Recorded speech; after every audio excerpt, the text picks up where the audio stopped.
আসসালামু আলাইকুম।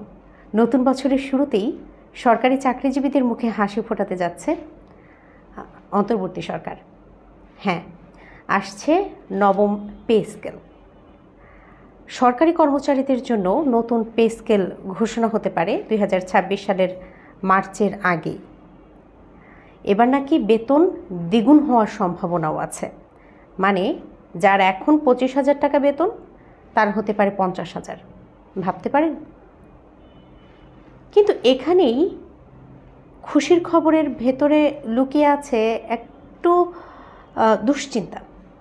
কারণ সরকারি কর্মচারীরা বেতন যদি তাদের বাড়ে, তখন বেসরকারি খাতের কয়েক কোটি মানুষ কিন্তু মহাবিপাকে পড়ে যায়।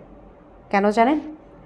কারণ এরপরেই বাড়বে বাড়ি ভাড়া, বাড়বে স্কুল ফি, বাজারের দাম, মানে জীবনের সব খরচ। একজন বেসরকারি কর্মচারী তো সরাসরি সেদিন বলেই ফেললেন যে সরকারি চাকরিজীবীদের বেতন বাড়লে তো আমরা মরেই যাই। প্রায় 1 দশক পর গঠিত হয়েছে এই নতুন পে কমিশন।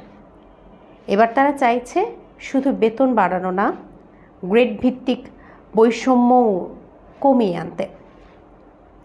বর্তমানে 20টি গ্রেড আছে, কিন্তু সেটা কমিয়ে বেতনের অনুপাত রাখা হবে আপনার 8.1 থেকে 10.1-এর মধ্যে। অর্থাৎ সর্বনিম্ন বেতন হতে পারে 16,500 থেকে 32,000 টাকা, আর সর্বোচ্চ হতে পারে প্রায় 1,50,000 টাকা পর্যন্ত। তবে বিশ্লেষকরা মনে করছেন এতে সাধারণ মানুষের জীবনযাত্রার ব্যয় অনেক বেড়ে যাবে। এখনই তো খাদ্য মূল্যস্ফীতি প্রায় 7.64%। এখন বাড়ি ভাড়া, শিক্ষা খরচ, চিকিৎসা খরচ এগুলা বাড়ছে। তাই সরকারি বেতন বাড়লে বাজারে আগুন লাগার আশঙ্কা একদমই কিন্তু উড়িয়ে দেওয়া যায় না।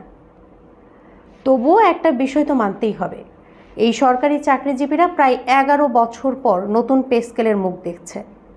2015 সালে 8ম পে স্কেলে সর্বনিম্ন বেতন হয়েছিল তাদের 8,250 টাকা। তারপর তো সময়ই কতটা বদলে গেছে। তাই এবার অন্তত 150% বেতন বৃদ্ধি দাবি করাটাও কিন্তু অযৌক্তিক নয়।